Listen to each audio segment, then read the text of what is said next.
Gimana sih caranya ngebahagiain orang tua secara finansial? Simak videonya sampai habis ya.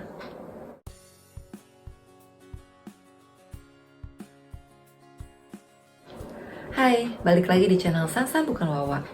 Di video ini aku ingin bahas mengenai finansial dan juga keluarga.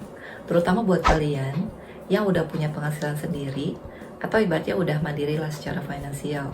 Dan juga masih punya orang tua atau orang yang ngurus kalian, membesarkan kalian dari kecil dan juga menyekolahin. Nah, gimana sih caranya ngebahagiain mereka dari sisi finansial? Aku nggak akan bahas dari sisi kayak kita harus selalu datang visit, misalnya berapa lama sekali ngunjungin, kayak gitu. Itu aku nggak akan bahas dari sisi itu ya, tapi aku akan cuma bahas dari sisi finansialnya, dan itu juga dari pengalaman pribadi aku. Nah, yang pertama adalah memberikan uang secara rutin gitu. Kalau menurut aku sih itu bisa jadi bukan uang juga ya gitu. Misalnya apalagi kalau orang tua kalian punya passive income, tabungan yang cukup, udah bisa terpenuhi lah kebutuhan pribadi, mungkin bentuknya bukan uang tapi rutin, kayak ngasih sesuatu perhatiin, kayak misalnya beliin makanan atau misalnya ngasih kado pada saat ulang tahun. Intinya ada pemberian lah gitu, buat nunjukin kalau kita juga masih sayang sama mereka gitu kan, nunjukin kasih sayang kita ke mereka. Itu sih menurut aku penting. Nah, tapi terutama buat orang tua yang gak punya passive income, gak punya tabungan gitu ya yang cukup gitu untuk memenuhi kebutuhan mereka, menurut aku dengan kasih uang gitu itu tentunya lebih berguna ya kan, buat beli makanan sehari-hari gitu kan, buat bayar listrik segala macam, tentunya butuhnya kan uang gitu. Jadi kebutuhan di situ tuh uang akan sangat kepake banget gitu ya untuk orang tua yang nggak punya tabungan atau passive income. Itu yang pertama. Nah, masalah rutinnya, terutama untuk yang kalau misalnya ngasihnya uang, menurut aku nggak harus kayak bulanan sih.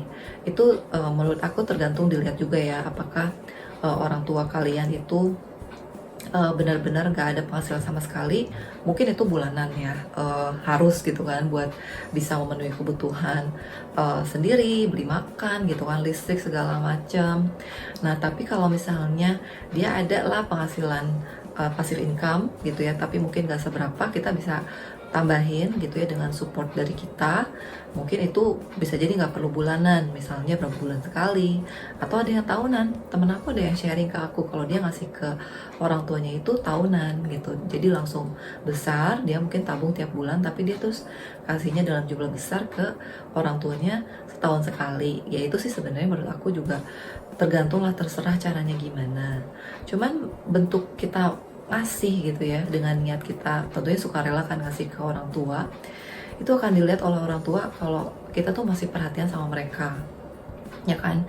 Dan jarang banget menurut aku orang tua yang nuntut gitu, yang ngasih minta ke anaknya harus kasih ya setiap bulan sekian kayak gitu ya.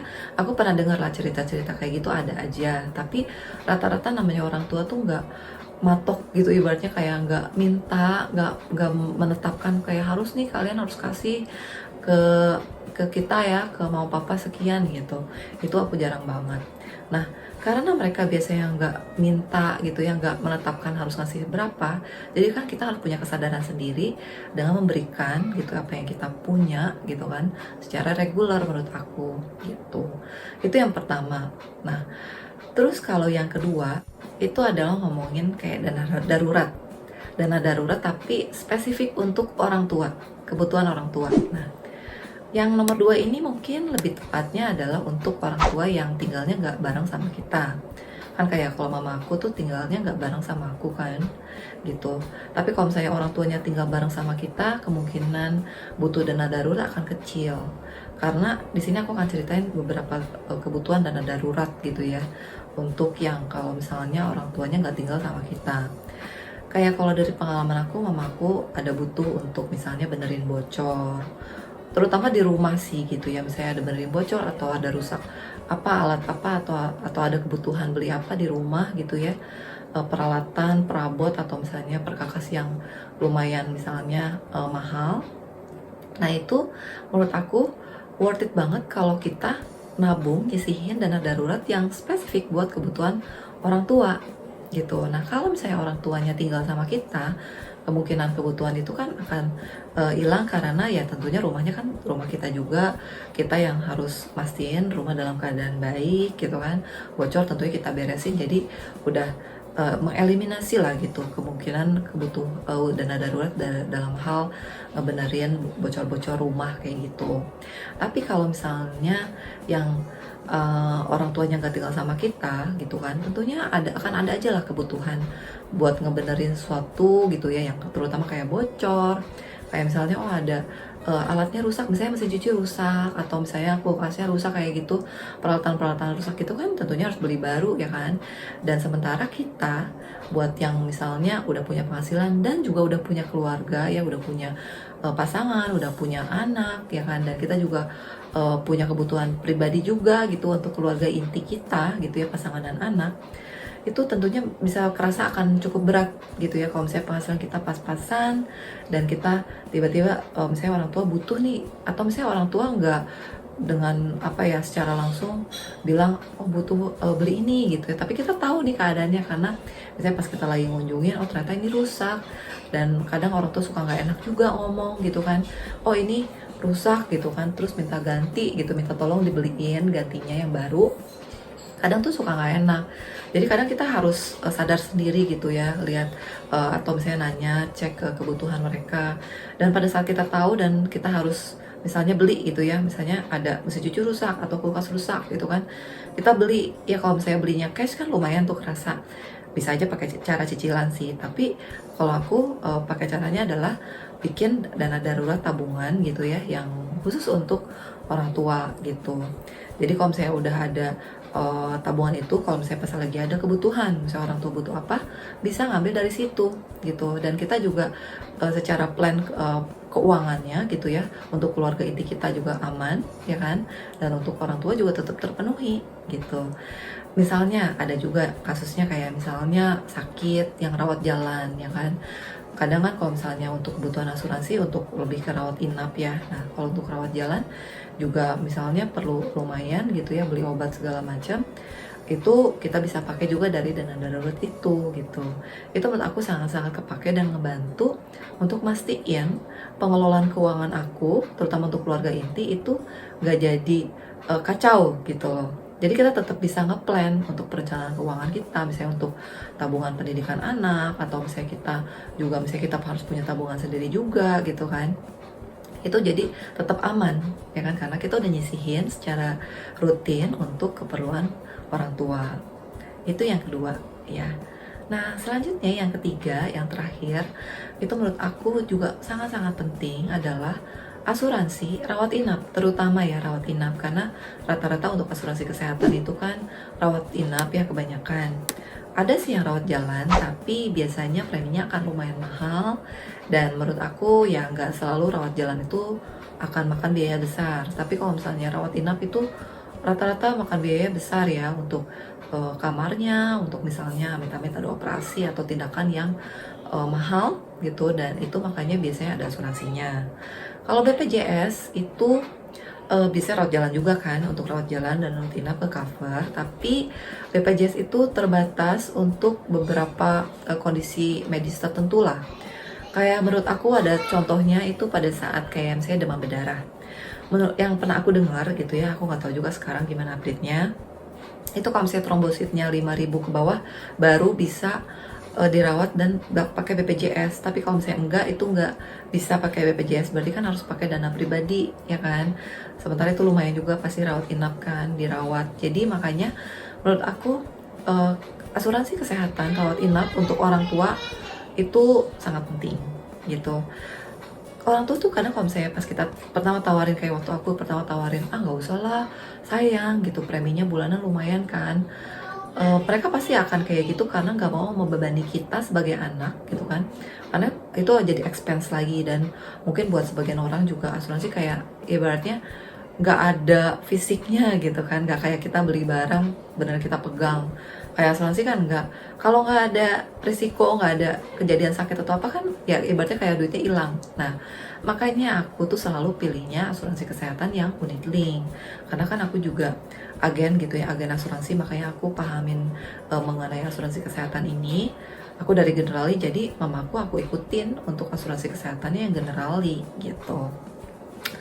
Nah, buat orang tua yang kadang suka nggak mau gitu ya ngerepotin gitu kan, jadi aku kayak lebih kayak memutuskan lah gitu, ya udah nggak apa-apa, ini kita ceritain kalau misalnya untuk asuransi ini juga nggak rugi-rugi banget, karena kalau unit link itu kan ada tabungannya, ada investasinya, sehingga ibaratnya pada saat misalnya sudah berapa tahun itu tetap ada uangnya kok. Misalnya ibaratnya udah 10 tahun itu kayak balik modal gitu, ibaratnya ya, kasarnya ya, kayak balik modal. Nah, kalau misalnya kita ngomongin, oh kayak udah balik modal, ya sebenarnya kan jadi nggak rugi-rugi banget dibanding kalau misalnya ada asuransi yang tipenya tuh bukan unit link ya, asuransi kesehatan murni, itu kan akan angus gitu aja. Tentu ada plus minus lah, tapi aku udah banding compare.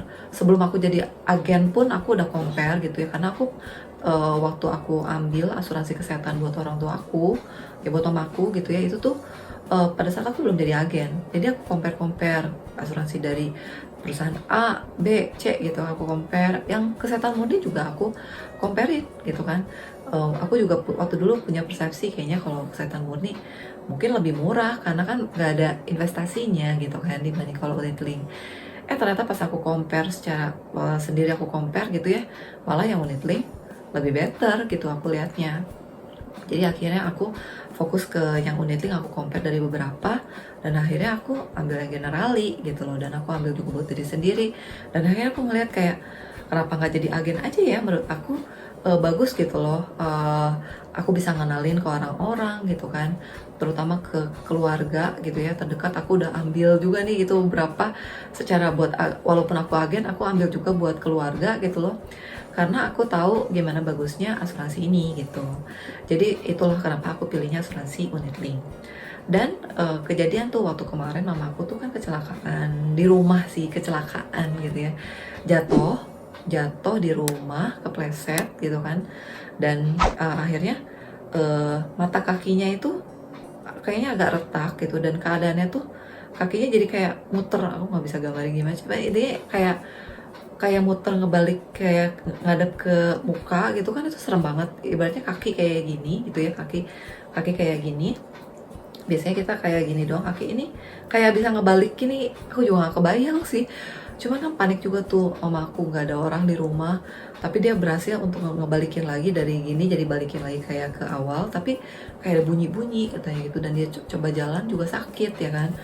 Udah gitu akhirnya cepet-cepet gitu ya kita bawa ke rumah sakit. Dan karena dari General ini bisa nge-cover untuk kecelakaan, akhirnya ke-cover gitu loh, ronsen gitu semua di cover gitu kan. Dan aku bersyukur juga sih gitu kan, lumayan juga gitu keluar biayanya. Dan karena udah punya asuransi, akhirnya bisa biayanya ngambil dari situ.